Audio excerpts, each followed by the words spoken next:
Good morning, everyone. Welcome to my daily video blog. I am so glad for all of you who've been faithfully following the vlog every day, some of you from the very beginning. This is day 24 of this little project. In our household, we've been physically distancing for 68 days. Today's daily prayer for peace country is Cambodia. I wonder how many of you have been to Cambodia. I know I've got at least one person who sometimes watches the vlog who may have been there. Back in high school, I represented Vietnam in our mock United Nations Club. I did tons of research on the region, and since Cambodia wasn't represented in our mock General Assembly, I kind of adopted this country into my research family. Quite a challenging history. Lots of tragedy in those Kampuchea years. I'd love to go explore the culture, the old temples, and the natural beauty of this place someday. But today, you're invited to pray for peace and to remember Cambodia and that there's a world out there. Tiona has another book recommendation ready for us. The book is called Forever Liesl, a memoir of the sound of music. It's by Charmian Carr and was published in the year 2000 by Viking. Tiona and I started our conversation about this book with Tiona suddenly saying, "Oh no, do I remember hearing that Charmian died sometime after this book was published?" I Googled and found that she had indeed passed away in 2016, quite young at 73. So our little book review conversation began with a bit of sadness. Nevertheless, Tiona says they were drawn to this book because The Sound of Music was their favorite movie when they were little. 16 going on 17 was one of their favorite songs. That's why they first read this book, and it turned out to be a really good read. The author played Liesl in the movie. All the rest of the siblings were chosen for their parts before she was. She was 21 when she played Liesl, who was 16 in the movie, obviously, because she sings that song. Tiona was interested to learn many details about the movie. For example, did you know that all of the children were growing so much during the filming that the director had to keep track of everyone's heights and receive reports on their growth progress every day? And sometimes had to go to the shoemaker for new lifts for their shoes so that everyone could keep matching up height-wise. And did you know that Charmian missed her very first cue as an actor on the very first day of filming? She was supposed to climb in the window when Julie Andrews said, "And God bless what's-his-name."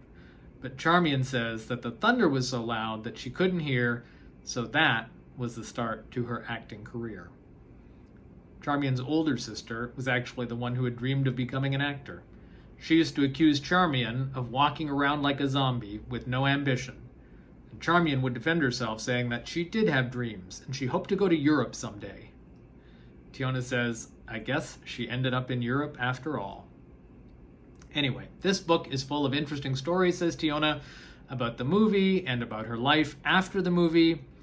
And by the way, one of the guys in the movie, says Tiona, Nicholas Hammond, went on to play Spider-Man in the show The Amazing Spider-Man that aired in the late 70s. So there's another hook for you. Tiona loves the parts about the actress's daughters saying that their best Sound of Music memories were of having Spider-Man tuck them into bed. Some of them definitely had crushes on Nicholas Hammond, if not as Friedrich, then as Spider-Man. Tiona thinks you'll enjoy this book. Today, I'd like to tell you about a lovely conversation I had with Joy Vogel of Saltillo de Coahuila, Mexico.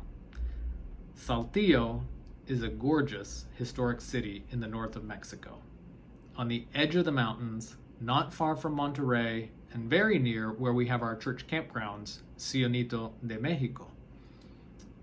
I have had a few lovely visits there and look forward to being able to return. But for now, Joy and I connected via Zoom. We had to wait for a few moments at the start of our call for her dogs to settle down. Someone had gone by in the street with loud music playing, and the dogs were excitingly enjoying that. I love places where there's a little less disconnect between the homes and the outside world. Joy reminded me the names of her dogs, and once Chato, the bigger of them, quieted down a bit, we had a nice visit.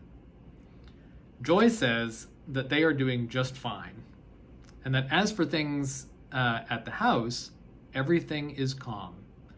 She says we're staying home and enjoying ourselves together.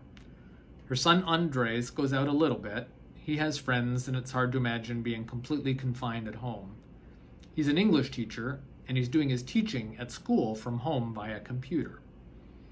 As far as how the pandemic has been impacting Joy, she says, it's been wonderful.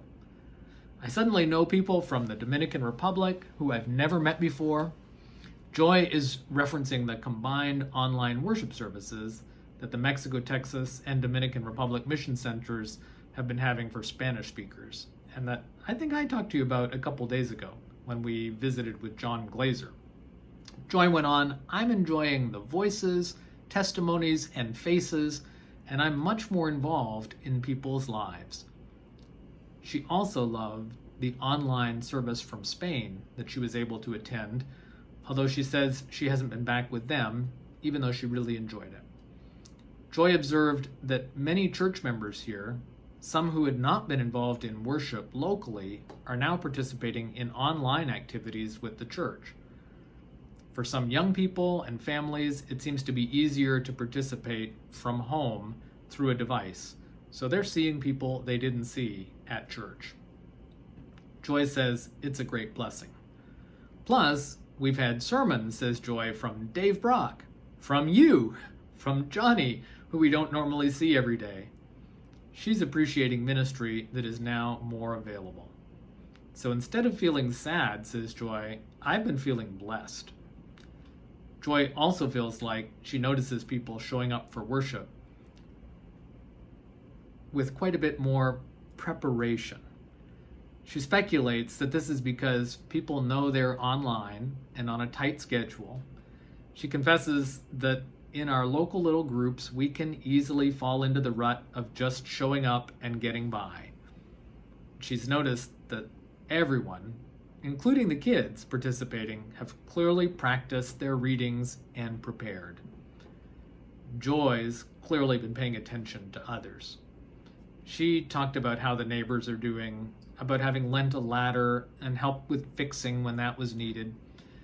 And then she kind of took me on a quick tour all around Mexico, from friends in Reynosa who've seen many people laid off because of the pandemic, to another friend in a completely different part of the country who decided to opt out of surgery for now due to a blood transfusion not being available during the surgery if needed because of the pandemic.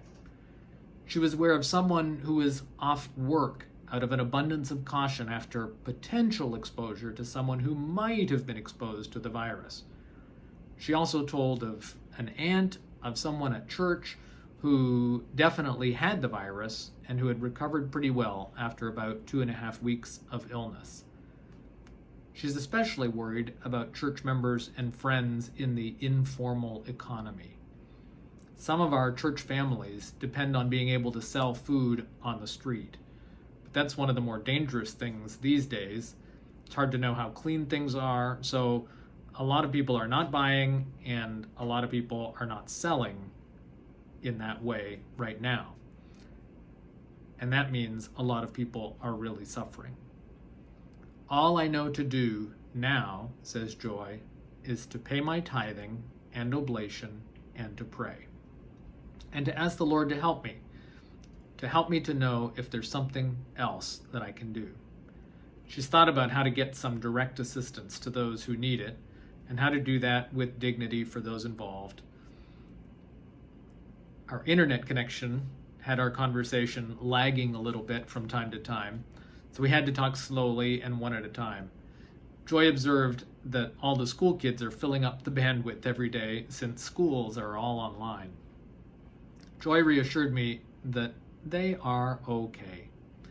They, like most in their neighborhood of mostly retired people, are mostly staying at home.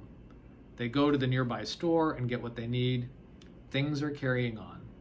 They have noticed that prices are different at the big stores, which makes her even more concerned about the people who've been laid off. And so our conversation ended in this place of going back and forth between feeling content and feeling worried for others. I'm glad I got to visit with Joy. I hope that others are as well connected with friends and concerns as Joy is. I woke up today to an email from another friend in Mexico City who had been reminded of me after a conversation with Joy. Kind of confirmed my understanding that Joy is just caring and keeping track of many people right now. I was glad to be part of her day and that she was a part of mine. Okay, it's about time for our big daily announcement. I know many of you come to the vlog every day just for this.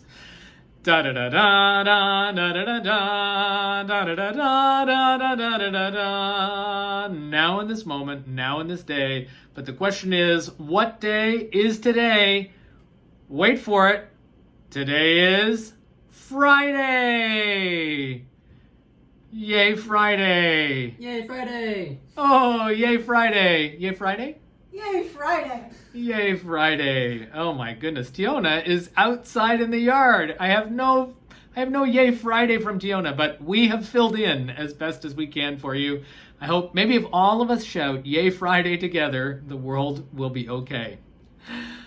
Okay, I'm not going to keep you much longer than that. I'm hoping to be back again tomorrow with another What Day is Today video blog. Again tomorrow, I'll remind you of the Daily Prayer for Peace Country of the Day. Tiona will likely have another book recommendation, and I'm looking forward to reporting on another check-in with another person to update you on how they're doing. By the way, I do hope you're enjoying Eliza's little Google Earth flights on the vlog. If you're looking for something to do this weekend, explore the Google Earth website. It is amazing. Or the Google Earth app. Go look around some of those places we've been praying for this week in the Daily Prayer for Peace. I'm going to spend some time zooming in a little closer on Cambodia. And if you haven't yet, please go have a look at Brian Caruana's beautiful but brief Religion in a Minute segments on YouTube. And think about signing up for the Discovery Week online that Brian will be bringing us this summer. I talked about Brian and this opportunity yesterday on the vlog. If you missed that, go have a look. I know that a lot of things are canceled for this summer, and come early July, many of us will be looking for a way to travel the world and to stretch our minds, even virtually. You'll love Brian, and you'll love this experience. I'll remind you again of the links to Encounter World Religion Center, sponsored by Canada East Mission Center of Community of Christ, in the description. Okay, so I'm signing off for now from my home in Independence, Missouri. Until tomorrow, friends, remember to breathe.